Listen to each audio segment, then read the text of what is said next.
जुनी वाहने जी 1 एप्रिल 2019 पूर्वी खरेदी केलेली आहेत अशा सर्व वाहनांना हाय सिक्युरिटी रजिस्ट्रेशन प्लेट बसवणे बंधनकारक आहे। नवीन वाहने जी 1 एप्रिल 2019 नंतर नोंदणी झाली आहेत अशा नवीन वाहनांमध्ये HSRP प्लेट आधीपासूनच बसवलेली असते, त्यामुळे त्यांना पुन्हा नवीन प्लेट बसवण्याची गरज नाही। HSRP प्लेटचा नियम 1 एप्रिल 2019 पूर्वी नोंदणी झालेल्या सर्व प्रकारच्या वाहनांना जसे की motorcycle, car, truck, auto rickshaw आणि सर्व खाजगी वाहने यांना लागू होतो।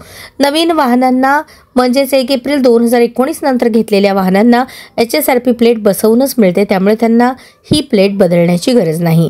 जर जुन्या वाहनांना ही प्लेट लावली नाही तर 5,000 ते 10,000 रुपयांपर्यंत दंड आणि कायदेशीर कारवाईला सामोरे जावे लागू शकते, त्यामुळे याकडे दुर्लक्ष करून चालणार नाही। महाराष्ट्रामध्ये HSRP नंबर प्लेटचा खर्च वाहनाच्या प्रकारानुसार बदलतो।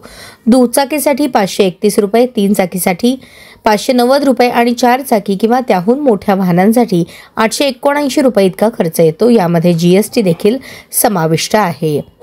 HSRP नंबर प्लेटचे महाराष्ट्रातील दर: मोटरसायकल स्कूटर 531 रुपये, 3 चाकी ऑटो रिक्षा 590 रुपये आणि 4 चाकी आणि मोठी वाहने 879 रुपये।